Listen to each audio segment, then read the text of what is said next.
C'est le printemps. Oui. Hey, bonjour à toutes et à tous. Je suis très heureuse de vous retrouver dans cette vidéo favori de l'hiver, aka fourre-tout d'autre chose que des livres. Hein, on va parler ici de sorties enfin que j'ai faites, vous allez comprendre après, de jeux vidéo, de jeux de société, de séries, de films, tout sauf de livres. Je pense que cette vidéo va probablement être la plus longue sur la chaîne pour le moment, donc ne perdons pas de temps, c'est parti. On va commencer par deux sorties que j'ai pu faire pendant l'hiver. Je vais commencer par ce magnifique concert, enfin ciné-concert de, vous êtes très surpris, Avatar, le dernier maître de l'air. C'est une tournée internationale. C'était au Grand Rex à Paris je regarde mes notes, le 25 janvier. C'était magnifique. En gros, ce qu'ils ont fait pour faire ciné-concert, c'est qu'ils ont repris chaque livre de la série, vous savez, book 1, R, etc. Enfin, ceux qui connaissent, et ils ont repris des scènes et ils ont rejoué. Que c'était bon de revivre ces petits traumas et de lâcher ses meilleures larmes. C'était... Il n'y a pas de mots pour décrire ça. Pour ceux qui ont déjà fait des concerts avec un orchestre, c'est magique. C'est vraiment magique. Alors malheureusement, pour l'instant, il n'y a pas d'autres dates prévues en France. Et j'ai un peu regardé pour vous les différentes dates qui peuvent exister de par le monde.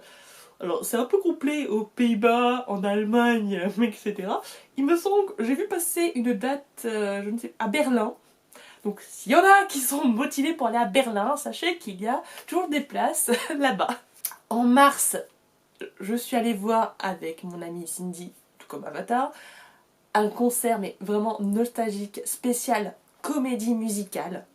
C'est un concert qui existe depuis 1 an ou 2 ans, de par la France, avec certains artistes des comédies musicales plus ou moins connus.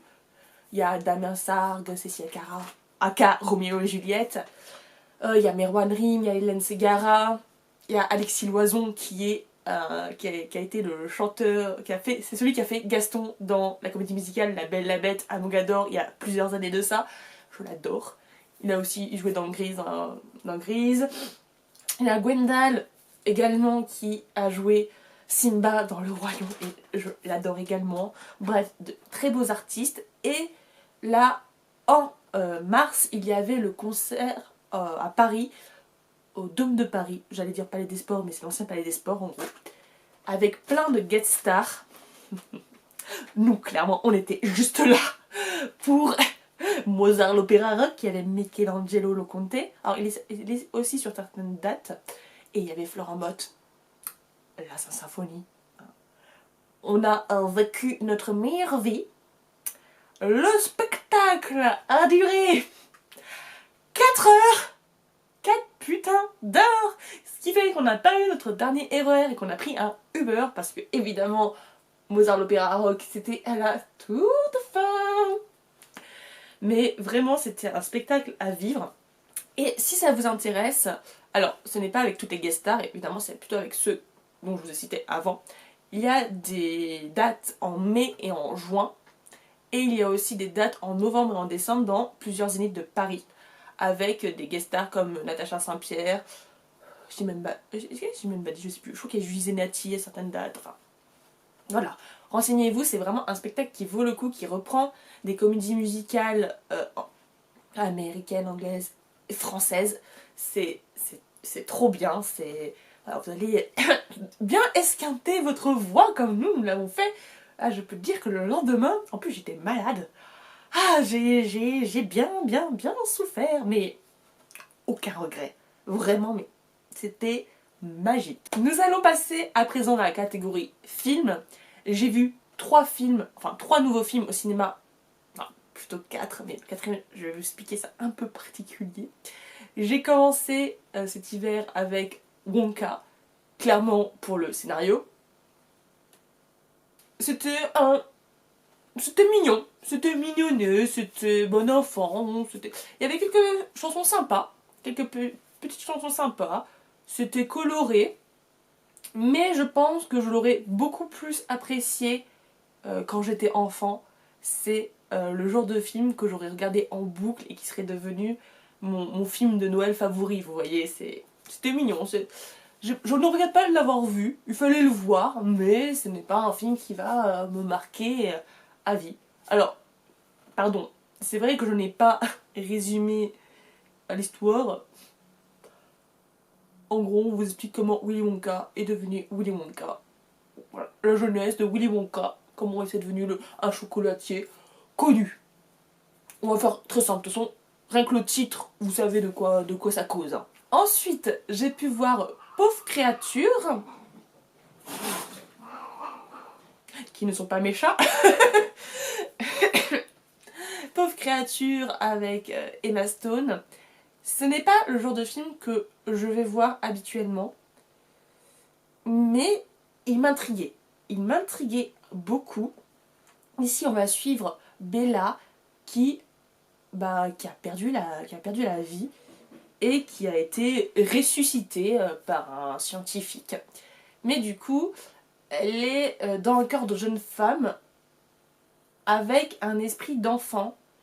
Ça veut dire qu'elle va devoir tout réapprendre comme si c'était un nouveau-né. Et elle va découvrir du coup la vie. Et elle va se laisser entraîner dans un grand voyage avec un homme pas très recommandable, je l'avoue. Et va découvrir plein de choses. Visuellement, il est magnifique. Le jeu d'Emma Stone est splendide. Mais alors, il y a tellement de scènes de fesses. Mais on s'était cru, on se croirait dans Game of Thrones hein, dans les premières saisons. Je m'attendais pas. Et ça, c'est pas soft. Hein, je me demandais pourquoi c'était moins de 16 ans, je crois, ou moins de 18 ans. Je crois que c'est moins de 16. Ah bah oui, hein, les joueurs elles se colorent un petit peu pendant la séance ciné. En tout cas, c'était très intéressant. Ce n'est pas un film qui va me marquer non plus, parce que c'est pas mon genre de film, mais c'est un film à découvrir et à voir. En plus, je pense que vous avez vu, il a eu plein de prix. Et vraiment pour le jeu d'Emma Stone, pour les costumes, pour le visuel, pour la musique, qui est très très spécifique, ça vaut le coup d'œil. J'ai vu également Dune 2, aussi pour le scénario. Non, je rigole, je vais arrêter de faire cette blague. Je sais pas si j'ai aimé. Là, je vais être très rapide, Dune 2, je ne sais pas si j'ai aimé ou pas aimé. Les 2h30, je crois, ou 2h45 sont très vite passées. Mais je ne sais pas, je pense que j'étais pas assez attachée au personnage. L'univers est très intéressant, hein, on sent tout ce qu'il y a derrière et voilà, on sent que c'est un gros univers. Mais à partir du moment où je suis pas trop attachée au personnage, j'ai du mal à me sentir attachée à l'histoire. Ça valait le coup d'œil aussi, mais ce n'est pas le genre de film que je vais racheter après en DVD ou en Blu-ray. Pour le 4e film, c'est un film que j'ai déjà vu beaucoup de fois. Il s'agit de Dragon. Tout le monde est très étonné. Non. J'ai pu revoir Dragon au cinéma parce que ma salle organisait une rencontre dédicace avec Donald Renew, qui est la voix d'Harold dans Dragon et qui est un comédien de doublage extrêmement populaire et connu. C'est un plaisir de revoir un de ses films préférés au cinéma. C'était avec la musique à fond et tout. C'était... Oh là là, je suis encore tout émue. Passons du grand écran au petit écran avec 3 séries que j'ai pu voir également. On va aller très vite. J'ai vu Percy Jackson. Je n'ai pas lu les livres, j'ai juste vu les films à l'époque. C'était sympa, c'était mignon. Je ne peux pas faire le comparatif, adaptation, est-ce que c'est fidèle au livre ou pas. Je laisse ça aux fans. J'ai passé un bon moment. Ce ne sera pas ma série préférée. Je regarderai la suite quand elle sortira, mais... Ouais, c'est tout, c'était bien, c'était bien. Alors, je suis... Est-ce que je commence... Enfin, est-ce que je continue avec la série que vous vous doutez dont je vais parler, ou une autre? Parce que l'autre, enfin la série dont vous vous doutez, ça va être un petit peu long. Allez, on va parler plutôt de Has-Been Hotel, qui est une série d'animation qui se trouve sur Amazon Prime, qui va parler, on va suivre Charlie Morningstar, aka Charlotte, parce qu'elle s'appelle Charlotte, hein, les gars. Charlie, c'est un surnom, donc je suis très contente qu'elle porte mon petit prénom. Petite fierté personnelle. On va du coup suivre Charlie Morningstar, qui est la fille de Lucifer et de Lilith. C'est du coup la princesse des enfers qui va ouvrir un hôtel pour aider les âmes damnées de l'enfer à trouver leur rédemption et pouvoir accéder ensuite au paradis. Elle veut prouver en fait que les âmes peuvent changer même quand elles sont mortes, hein, quand elles sont décédées, quand elles sont mourues. C'est une série d'animation. Les enfants, les adolescents, ne regardez pas cette série d'animation. C'est une série d'animation pour adultes. Pour adultes. Les thèmes dedans abordés sont durs, mais extrêmement durs. Ah, il y a un épisode, je pense que tous celles et ceux qui ont vu la série savent très bien de quel épisode je parle. Il y a un épisode, j'avais la boule au ventre. Ça parle d'addiction, ça parle de vraiment de thèmes importants et ah oui, des fois je regardais pas l'écran, c'était trop difficile, mais c'était nécessaire. Et ce qui est bien avec ces séries, du coup, on suit plein de personnages différents. Très vite, hein, ça dure 20-25 minutes, il me semble. Et on s'attache tout de suite à eux. Et vraiment, Charlie, c'est un personnage...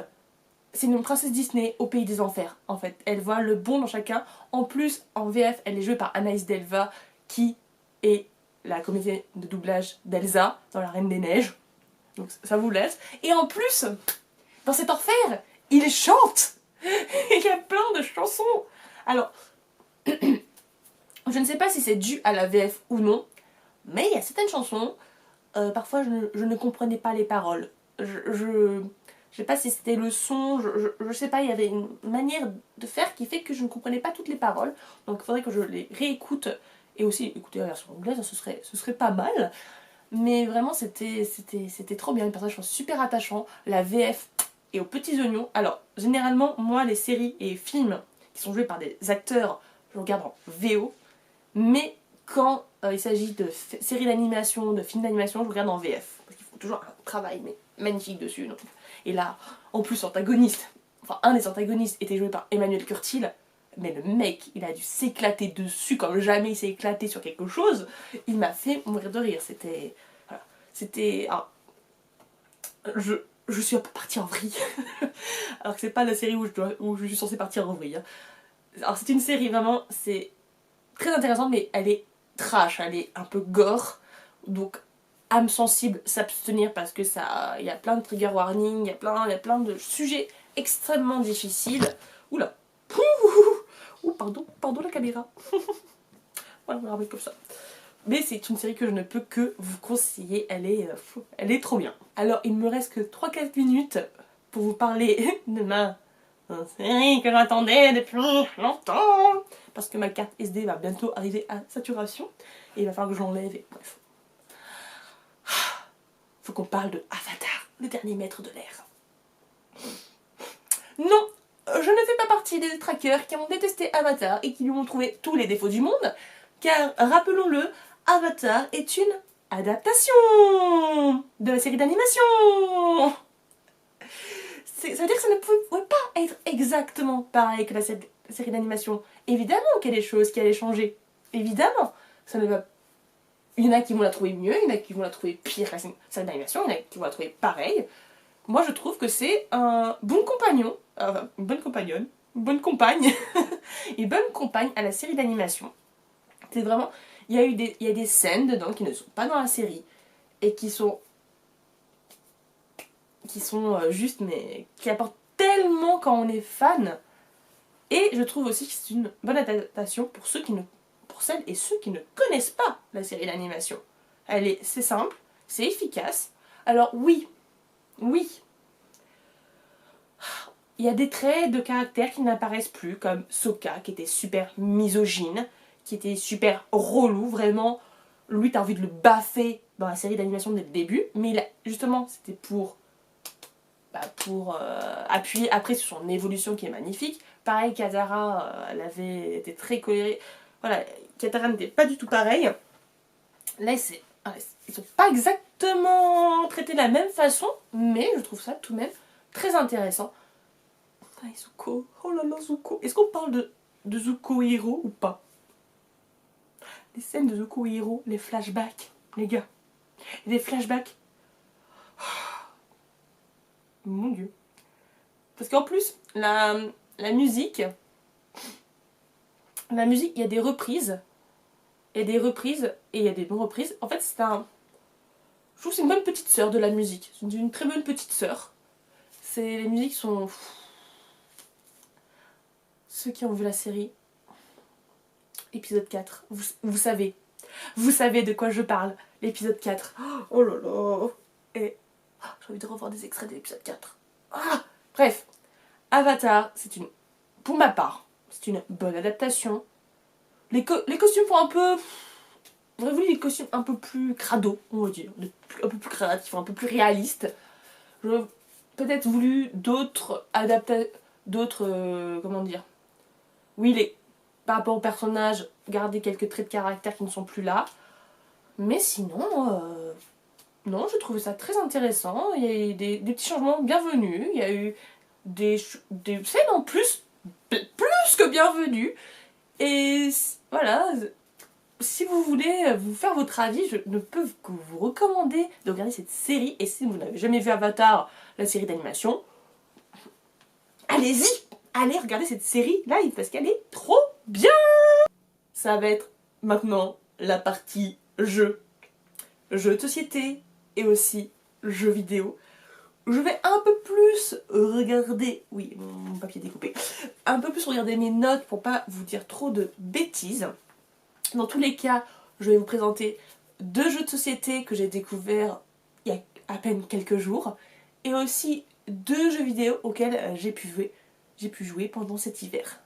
Pour les jeux de société, je vais déjà vous parler de Terraforming Mars, le jeu de dés, qui est le petit frère de Terraforming Mars, qui est un gros jeu expert qu'on adore avec une de mes amies. On se fait des bonnes petites parties. J'ai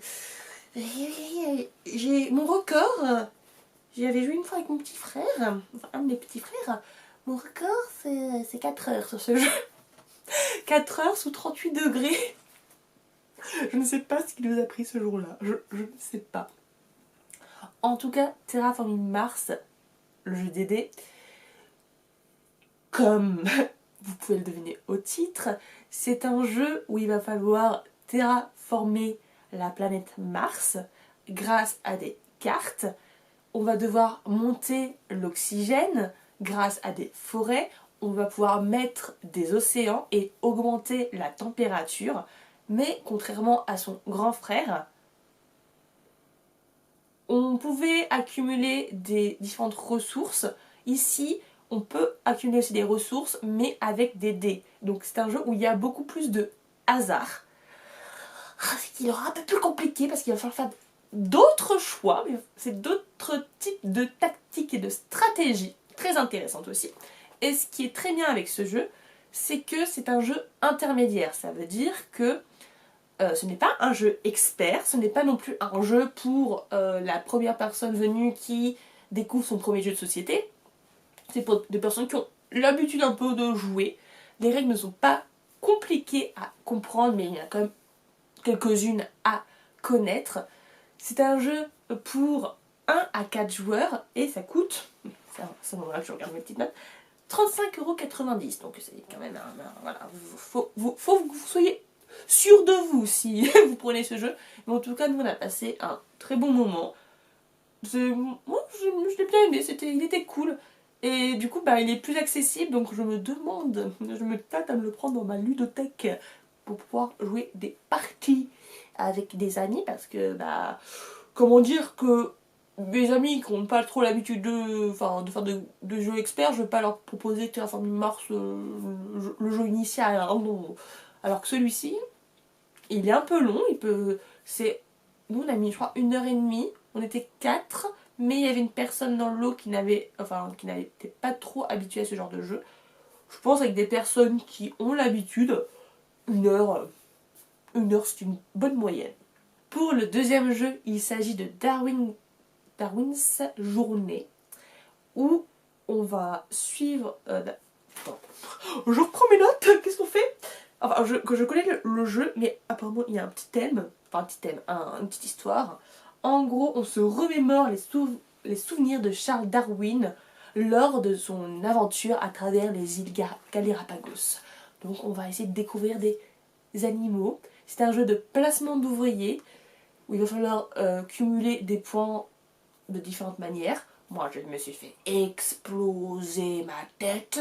Mais alors, comme jamais je me suis fait exploser. Voilà, la défaite a été dure.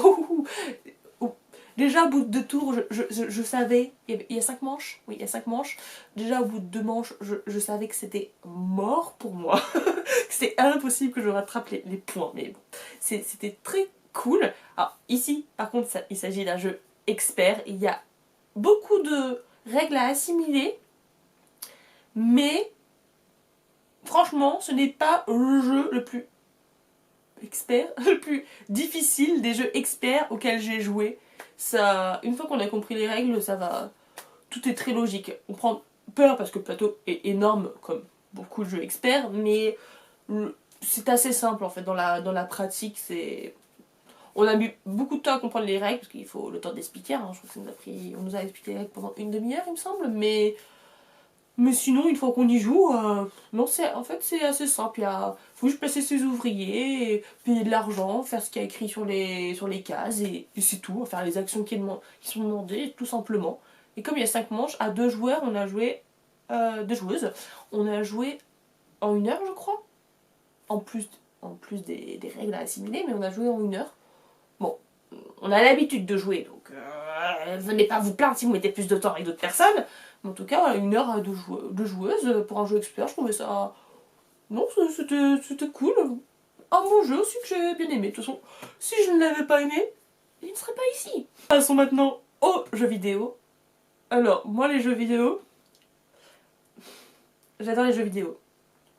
Mais je suis le genre de personne passionnée. Ça veut dire que si je me mets dans un truc, je peux rester dessus pendant des jours.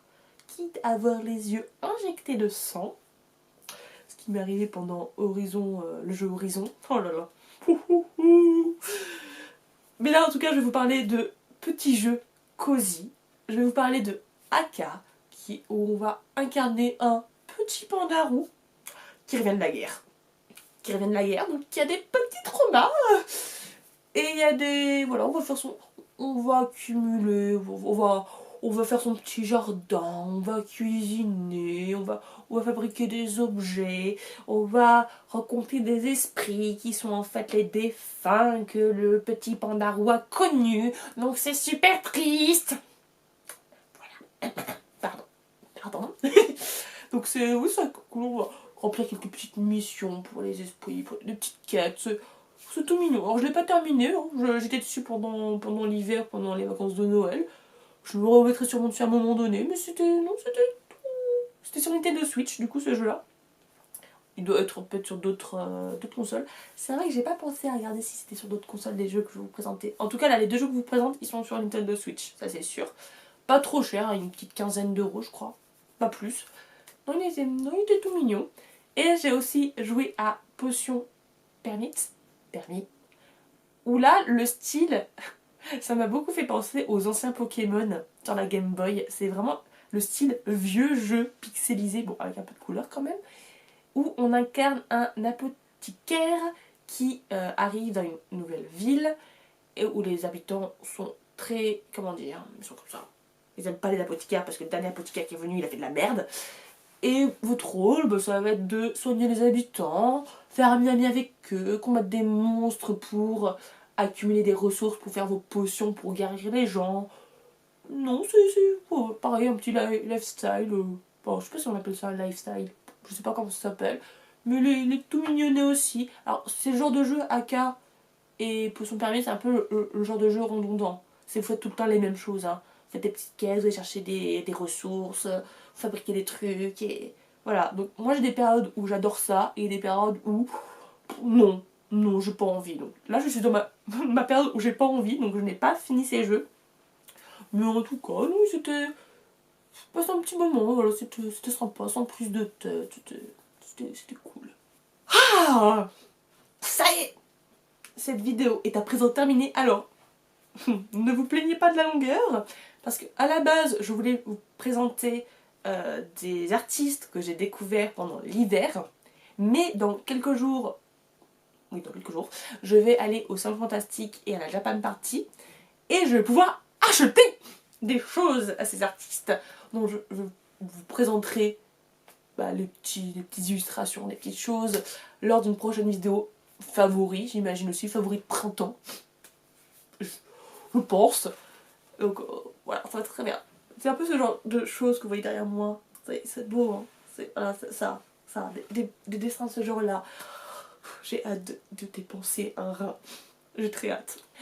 J'espère que cette vidéo vous aura plu, que vous aurez découvert de jolies choses, de jeux. Oh, j'ai essayé un peu de parler un peu de tout, mais bon, c'est pas des. Enfin, ce sont quand même des. Pour la plupart des choses assez connues, mais écoutez, hein, je fais ce que je peux à ma. Je trouve plein les mots. Tiens, je l'avais pas faite celle-là. À mon échelle, voilà. Je fais les choses à mon échelle. Dans tout cas, comme d'habitude, hein, n'hésitez pas à partager, à aimer ou à commenter. N'ayez pas peur de moi, s'il vous plaît. Hein. Je ne vais pas vous manger si vous commentez cette vidéo ou les autres aussi. Je ne fais pas de mal. Promis. Promis. En tout cas, je vous souhaite de belles découvertes. N'hésitez pas à me partager aussi, vous, ce que vous avez aimé pendant cet hiver, les séries que vous avez découvertes, les films que vous avez adorés, les jeux de société auxquels vous avez joué ou les jeux vidéo. Je suis très demandeuse de nouvelles découvertes parce que moi je suis très dans ma petite bulle et enfin ma petite bulle. Je suis beaucoup de pages mais j'aime bien étendre mon horizon. Voilà, mon horizon passionné. Je ne demande que ça. Je vous souhaite à toutes et à tous une bonne journée, une bonne soirée, une bonne matinée et je vous dis à la prochaine. Ciao.